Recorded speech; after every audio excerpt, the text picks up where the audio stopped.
हर रोज एक नई कहानी देखने के लिए चैनल को सब्सक्राइब करें और बेल आइकन दबाना ना भूलें। छवि एक सांवली लड़की थी जिसको उसके माता पिता ने बड़े ही लाड़ प्यार से पालकर बड़ा किया था। छवि को सिर्फ सांवले रंग का होने के कारण उसके घर वालों के अलावा कोई और प्यार नहीं करता था। इसीलिए एक दिन छवि की माँ कविता उसको उपटन देते हुए बोलती है, अरे छवि बेटा, ये ले हल्दी चंदन का लेप लगा ले बेटा अपने चेहरे पर, इससे तेरी स्किन ना चांद जैसी चमक जाएगी। क्या माँ, तुम मेरे जैसी काली कोयले की खान को सफेद मोमबत्ती में बदलने पर क्यों तुली हुई हो? अरे मैं जैसी हूँ खुश हूँ, मुझे नहीं बदलना खुद को। बिटिया तू खुश है तो हम भी खुश हैं और बाकी सब भी ठीक है, लेकिन ये कमबख्त दुनिया तो खुश नहीं है ना। अरे बिटिया, तेरी उम्र की सभी लड़कियों की शादी हो गई, लेकिन तेरे सांवले रंग के चलते तेरा कहीं रिश्ता नहीं हुआ। बेटा थोड़ा बहुत रूप निखर जाएगा तो क्या ही बुराई है। अरे माँ, जब तक हम खुद को ऐसे स्वीकार नहीं करेंगे तो दुनिया वाले क्या खाक करेंगे। और तुम भी ना माँ, हद करती हो। चलो हटो, हमको कॉलेज जाना है, लेट हो रहे हैं। छवि एक खुशमिजाज जिंदगी को सच्चाई के साथ जीने वाली लड़की थी, इसीलिए उसकी शादी में उसके रंग के साथ साथ उसकी ये सच्चाई की आदत भी बहुत बड़ी अड़चन थी। लेकिन इससे बिल्कुल उल्टा था केशव। केशव एक हैंडसम सा लड़का था जिसको देखने भर से लड़कियां फ्लैट हो जाती थी। लेकिन उसकी सुंदरता और स्मार्टनेस की सबसे बड़ी खासियत थी उसके बाल, जो कि नकली थे। जी हाँ, केशव जवानी की चरम सीमा पर आकर गंजा हो चुका था, पर सबके सामने अपना टशन बनाए रखने के लिए वो विग का इस्तेमाल किया करता था। और ऐसे ही एक सुबह जब वो अपने गंजे नंगे सर को नकली बालों की विग पहना रहा होता है, तभी उसकी माँ शीतल आकर बोलती है, बेटा कब तक ये नकली बालों को सर पर लिए घूमेगा? अरे अब उड़ गए तो बाल उड़ गए, क्यों दिखावा करना? ओ माँ, ये दुनिया दिखावे पर ही चलती है और इतने हैंडसम चेहरे का बस बालों के कारण मजाक थोड़ी बनने दूंगा। चलो माँ, मैं चलता हूँ। इस लड़के के लिए एक ऐसी लड़की ढूंढनी पड़ेगी जो शादी के बाद इसकी सच्चाई सामने आने पर भी इसको छोड़कर ना जाए, क्योंकि आजकल की लड़कियों के लिए बाहरी सौंदर्य मायने रखता है, जो केशव के बालों के बिना अधूरा है। केशव और छवि दोनों का स्वभाव बिल्कुल अलग था। वैसे ही इनकी माताओं का स्वभाव भी एक दूसरे के विपरीत था। लेकिन अब दोनों के मिलने की बारी थी, तो शीतल के कहने पर उनके पंडित जी ने केशव के लिए लड़की ढूंढना शुरू कर दिया और उनकी तलाश खत्म हुई छवि पर आकर। इसीलिए पंडित जी छवि की माँ से उसकी फोटो लेकर सीधा पहुँचे केशव के घर, जहाँ जाकर उन्होंने शीतल देवी से बोला, शीतल बहन जी, आपने जैसी लड़की कहा था बिल्कुल वैसी लड़की मिली है केशव के लिए। लेकिन क्या पंडित जी? बेझिझक बोलिए, उनकी कोई शर्त है या कोई मांग है? नहीं, लड़की वालों की कोई मांग नहीं है, बस लड़की केशव बेटा के मुताबिक थोड़ी फीकी है। मतलब लड़की सांवली है लेकिन गुणों से भरी है, जैसी आपको चाहिए थी। ये देखिए फोटो। वैसे लड़की तो दिखने में इतनी खास नहीं है, ऊपर से सांवली है, लेकिन मेरे बेटे में भी तो कमी है, गंजा है वो। तो अगर इसको बहू बनाया तो ये कभी मेरे बेटे को छोड़कर नहीं जाएगी, क्योंकि ये भी तो सांवली है, तो खुद में कमी होने के कारण सामने वाले की कमी को भी स्वीकार कर ही लेगी। लगता है बहन जी आपको लड़की पसंद नहीं है। कोई नहीं, मैं कोई और रिश्ता देखूंगा केशव बेटा के लिए। नहीं पंडित जी, मुझे ये लड़की पसंद है और मेरे बेटे की शादी इसी लड़की से होगी। पर बहन जी, केशव बेटा तो मान जाएगा ना? कहीं ऐसा ना हो मैं आगे बात बढ़ाऊं और बाद में केशव बेटा मना कर दे। नहीं पंडित जी, ऐसा कुछ नहीं होगा, आप बात आगे बढ़ाइए। एक तरफ पंडित जी छवि के घर जाकर केशव के रिश्ते की बात करते हैं, तो दूसरी तरफ शीतल केशव के घर आने के बाद उससे बोलती है, बेटा केशव, तू मेरे लिए क्या कर सकता है? इस विग को हटाने को मत कहना, बाकी सब कर सकता हूँ। पक्का?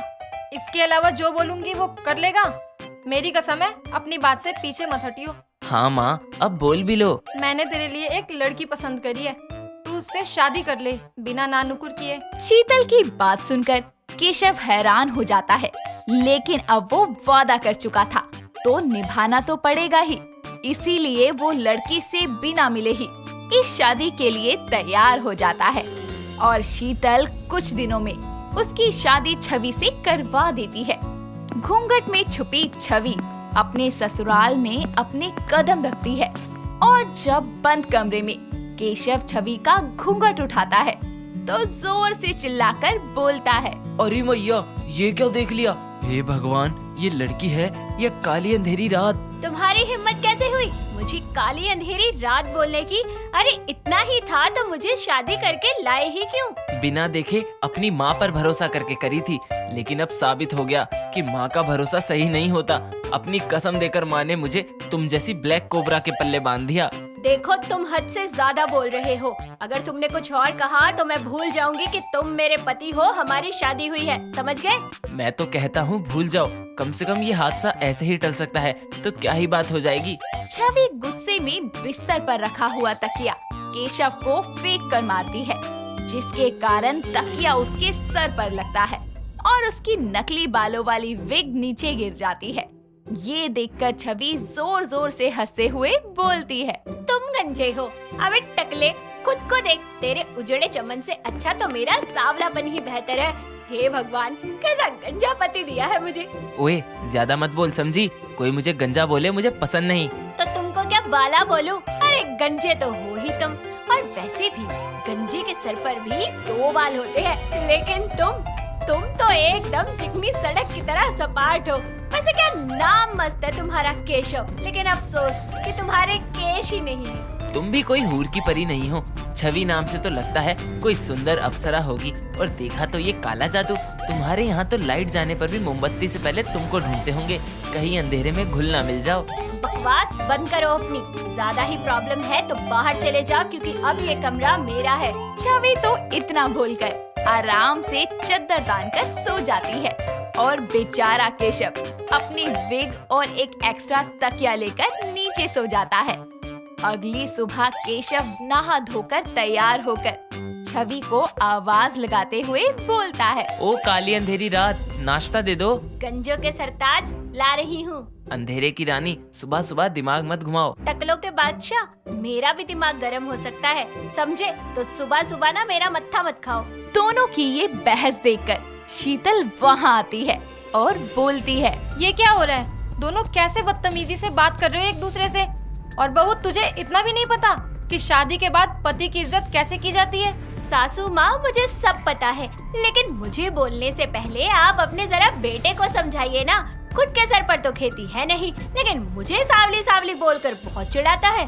पर बहू, कम से कम वो विग लगाकर अपनी कमी को छुपा सकता है, लेकिन तेरे इस सांवलेपन को तो कोई क्रीम, कोई मेकअप भी नहीं छुपा सकता।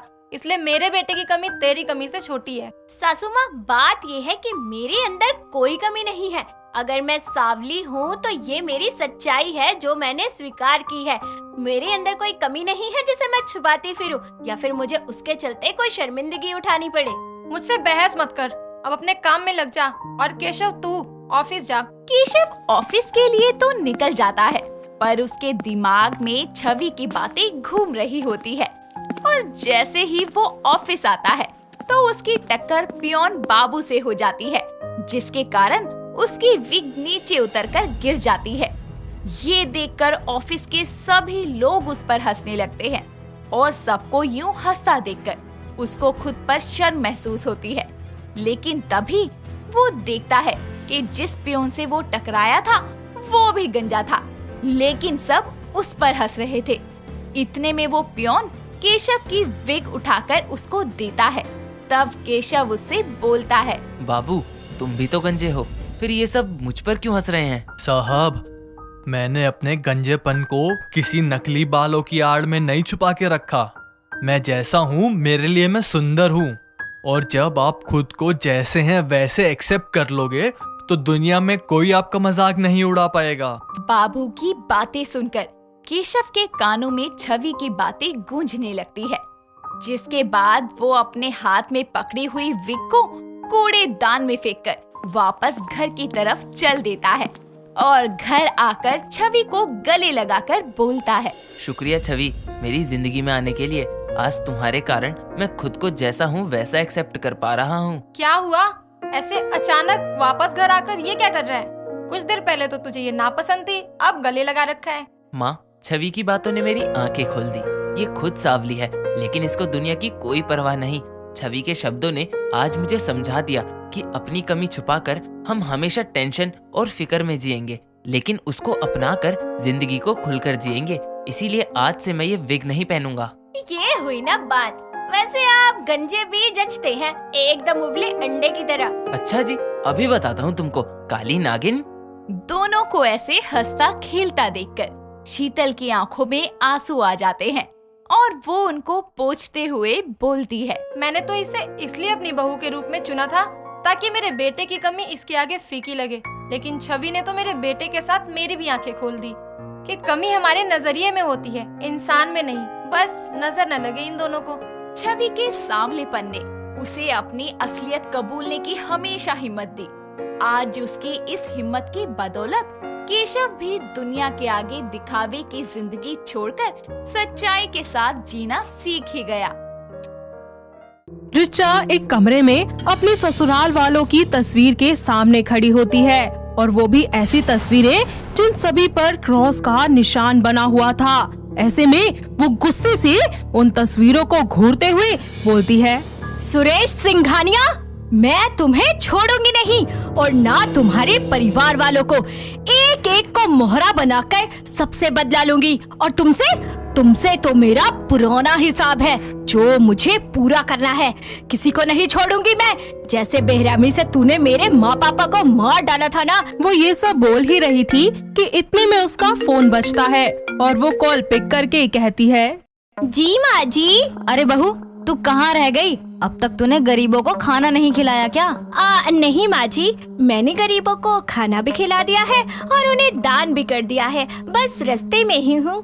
इतना कहकर वो उस खुफिया कमरे से निकलती है और चलते चलते मंदिर के पास पहुंच जाती है।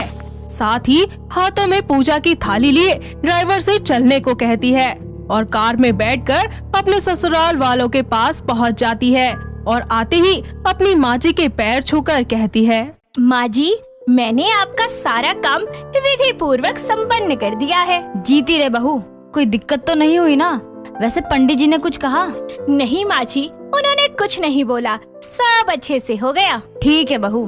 कुछ ही देर के बाद सभी बैठकर खाना खा रहे होते हैं, जहां उसका ससुर सुरेश सिंघानिया, उसकी सास स्वामिनी, साथ में पति विराट और देवर मिहिर बैठा होता है।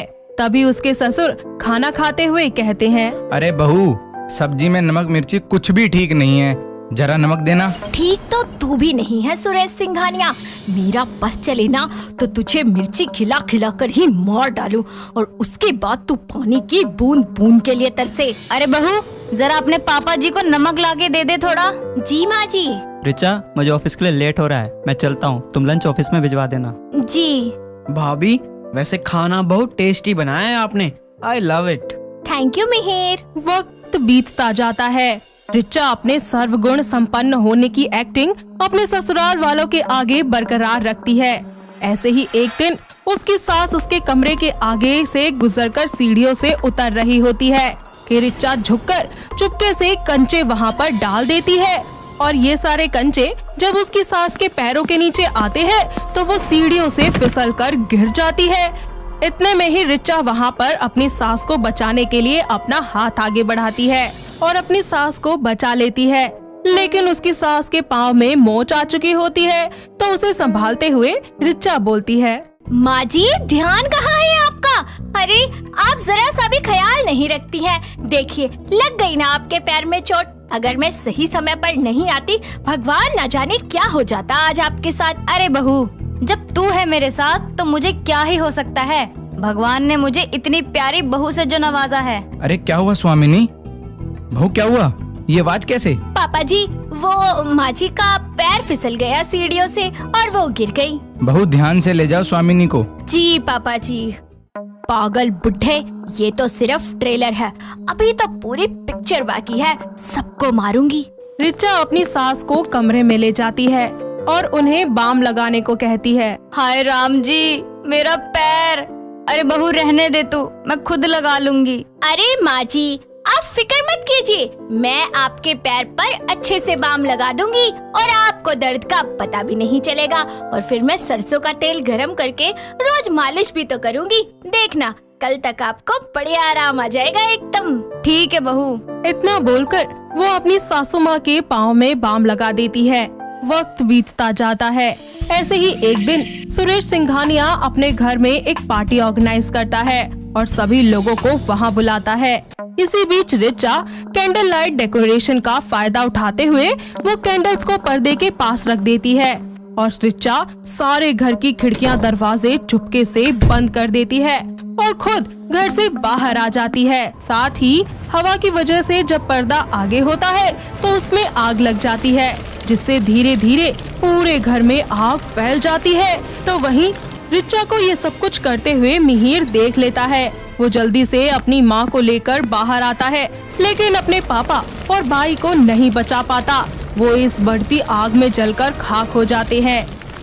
ये सब होता हुआ देख रिचा घर के बाहर खड़ी होकर खुद से कहती है, आज मेरा बदला पूरा हुआ पापा। आज इस घर में चलकर ये सारे लोग खाक हो जाएंगे और मेरे दिल में लगी हुई आग को आज शांति मिल जाएगी। कुछ ही देर के बाद रिचा देखती है कि मिहिर अपनी माँ को बाहर लेकर आ रहा है, तो वो उन्हें देखकर बोलती है, ये बुढ़िया जिंदा कैसे बच गई? मैंने तो सबको इस आग में जलाने का प्लान बनाया था और ये मिहिर ये भी बच गया। कोई बात नहीं, इन दोनों को तो मैं खुद संभाल लूंगी। बहू, तेरे पापा जी और विराट दोनों नहीं बचे। क्या माँ जी? नहीं, ये नहीं हो सकता। विराट मुझे छोड़कर नहीं जा सकते। अब मैं उनके बिना कैसे रहूंगी? अगले दिन दोनों का अंतिम संस्कार कर दिया जाता है। तो वहीं मिहिर रिचा पर नजर रखते हुए उसके बारे में जानने की कोशिश करता है, जिसके बाद उसे पता चलता है कि रिचा का असली नाम दिव्यांका है और उसने अपने बदले के लिए उसके पिता और उसके भाई को मार दिया है। और एक दिन मिहिर उसका पीछा करते करते रिचा के उस खुफिया कमरे में पहुंच जाता है और छुपकर उससे बोलता है, दिव्यांका, कौन है यहाँ? मेरे सामने आओ। और तुम्हें मेरा असली नाम कैसे पता? मैं मिहिर और तुम्हारा सारा सच जान चुका हूँ। अब बता दो कि तुमने मेरे पिता और भाई को क्यों मारा? तुम्हारे पिता और तुम्हारे भाई गुनहगार थे मेरे। उस सुरेश सिंघानिया ने और तुम्हारे भाई ने मिलकर मेरा छोटा सा घर जला दिया। मेरे माँ पापा को उस जलती आग में मरने के लिए छोड़ दिया। ये तुम क्या कह रही हो? मुझे कुछ समझ नहीं आ रहा। मैं बताती हूँ। उस रात मेरे पापा उस जलती आग में चिल्ला रहे थे।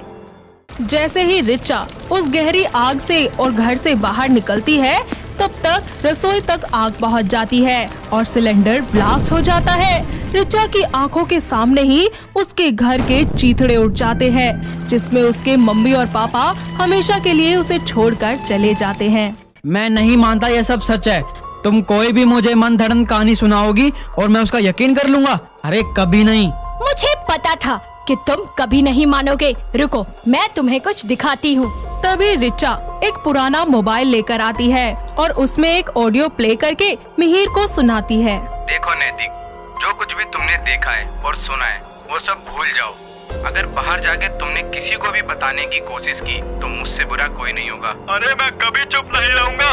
मैं आपको आज तक कितना अच्छा समझता रहा और आप एक नंबर के घटिया इंसान हैं। मैं बाहर जाकर सबको बता दूंगा कि आपकी कंपनी में जो जूस बनाया जाता है वो एकदम घटिया किस्म का है और जिसके कारण लोग बीमार पड़ रहे हैं और कई लोगों की तो जान भी जा चुकी है। मैं सबको यह बात बता दूंगा। मैं आखिरी बार समझा रहा हूँ, नहीं तो अच्छा नहीं होगा। ऐसा ना हो उन मरे लोगों में तेरा भी नाम शामिल हो जाए। ओके, जो करना है आप कर लो, मुझे कोई फर्क नहीं पड़ता। ये ऑडियो सुनने के बाद मिहिर के पैरों तले जमीन खिसक जाती है। मुझे माफ कर दो, मैंने तुम्हें गलत समझा, पर मैं तुम्हारे साथ हूँ और मैं हमेशा तुम्हारे साथ दूंगा, पक्का। और कभी किसी से भी इस बात का जिक्र तक नहीं करूँगा। दोनों वहाँ से वापस घर आ जाते हैं। धीरे धीरे दोनों में अच्छी दोस्ती हो जाती है और रिचा मिहिर के साथ मिलकर अपना बिजनेस संभालने लगती है। कुछ ही समय के बाद दोनों एक दूसरे से प्यार करने लगते हैं, जिसके बाद स्वामिनी उन दोनों की शादी करवा देती है और सभी मिलकर एक दूसरे के साथ खुशी खुशी रहने लगते हैं। दोस्तों, अगर आपको ये कहानी पसंद आई तो इसे लाइक करें, शेयर करें और कमेंट करके बताएं कि कहानी में आपको सबसे अच्छा क्या लगा।